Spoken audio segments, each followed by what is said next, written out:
Hello everyone, namaste, welcome back to my YouTube channel Amrita Laksam अनि thank you for watching. हामी सबैको channel Amrita लक्ष्मलाई धेरै भन्दा धेरै माया गरिदिराख्नु होला, गरिदिराख्नु भएको छ, अझ धेरै माया गरिदिराख्नु होला। अनि अहिले चाहिँ मेरो माइकहरु दुईटा मैले युज गरिसके अनि बिग्रेको छ क्या। यो चाहिँ मेरो मैले यसरी युज गरेर एउटा ब्लगमा हिँड्दै थिएँ अनि कपाल लामो थियो, यस्तो यस्तो गर्दाखेरि माइकको यो हरायो। अनि सो अहिले यो दुःख सुख त चलाउँदै छु, यसले पनि राम्रो चाहिँ गर्दैन। अनि अब त्यही भएर अहिले मैले कन्टिन्यू ब्लगहरु चाहिँ ल्याउन सकेको छैन। अनि मसँग यो मोबाइल डिजी मोबाइल स्ट्यान्ड पनि छ, तर यो म त्यति चलाउँदिनँ किनभने अहिले चाहिँ यो बस पार्क हुँदै मेट्रो स्टेसनहरु एलाउड छैन क्या। अनि अब लाइसेन्स हुनेहरुको त ठिकै छ, हामी जस्तो त्यो गर्दै हिँड्न चाहिँ पाइँदैन रहेछ, फाइन हुँदो रहेछ। अनि सो म यो पनि त्यति चलाउँदिनँ अहिले। घुम्ने ठाउँ हुँदी त हुन्छ, तर घुम्ने ठाउँ हुँदी अहिले त्यही भएर जान सकेको छैन। अनि माइक चाहिँ मेरो दुईटा भइसक्यो, त्यति राम्रो ठिक्दैन क्या, अहिले साउन्ड आउँदैन। अनि मोबाइल पनि बिग्रेको छ। अब सो मोबाइल माइकहरु सबै म किनेर बिस्तारै राम्रो भ्लगहरु बनाउने छु। अनि मोबाइल स्ट्यान्ड चाहिँ किनेको छु, भर्खर मोबाइल स्ट्यान्ड चाहिँ किनेको छु र अब माइकहरु चाहिँ राम्रो राम्रो किनेर पछाडी भ्लगहरु बनाउने छु। यसरी नै अमृता लक्ष्मी युट्युब च्यानललाई माया गरिदिनु होला। अनि आज चाहिँ म गिटारको केही सामानहरु किन्न जानु छ, सो भिडियो हेरिदिनु होला अनि माया गरिदिनु होला।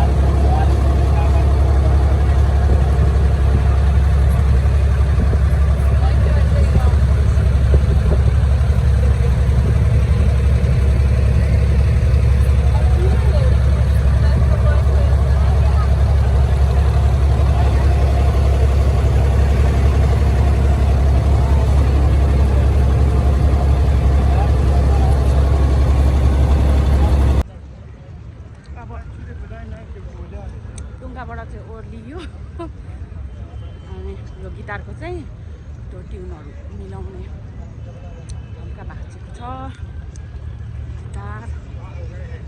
अब डेरातिर करामातिर कता कता गिटार बनाउने ठाउँमा जाँदैछु। प्लिज अमृता लक्ष्म युट्युब च्यानललाई चाहिँ माया गरिदिनु होला। अहिले त मेरो माइक पनि बिग्रेको छ, फोन पनि बिग्रेको छ, बिजोक। तर कस्तो बनाउनु मन लाग्ने क्या। अब अहिले त्यस्तो सामानहरु छैन नि त, तर पनि बनाउनु लाग्ने क्या। रड के गर्नु, माया गरिदिराख्नु भएको छ है, धेरै माया गरिदिनु भएको छ। अहिले त मलाई त त्यस्तो खुसी छु। अझै पनि माया गरिदिनु होला, हेरिदिनु होला। अमृता लक्ष्मी युट्युब च्यानललाई माया गरिदिनु होला। त्यस्तो राम्रो त हुँदैन, अब घुम्ने ठाउँहरू जान सक्दिनँ, अब सामानहरू राम्रो छैन, गर्मी छ। गिटारको बनाउनु जाँदैछु।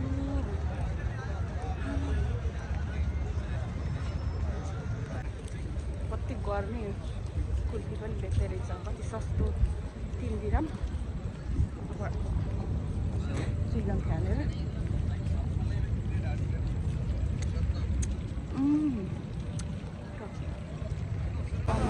गाइड हिँड्दा हिँड्दा खोज्दा खोज्दा बल्ल बल्ल बल्ल गिटार बनाउने ठाउँमा आइपुग्यो। यहाँनिर चाहिँ हल्का गएर, किनभने सस्तो हुँदो रहेछ नि त यस्तो ठुलो ठाउँमा आयो भने होलसेलमा। त्यही भएर अब बस्ने गर्मी यो बनाउनु पर्छ क्या। ल गाइस फाइनली बनायो, यही एउटा मात्रै थियो किनकि होलसेल उसमा आएको नि त, सस्तो वाला पसलमा। अनि काम पनि भयो, अब घर फर्किने। यसरी नै माया गरिदिइराख्नुहोला अमृता लक्ष्म युट्युब च्यानललाई। Thank you for watching, bye bye. अब अर्को ब्लगमा चाँडै भेट्नेला।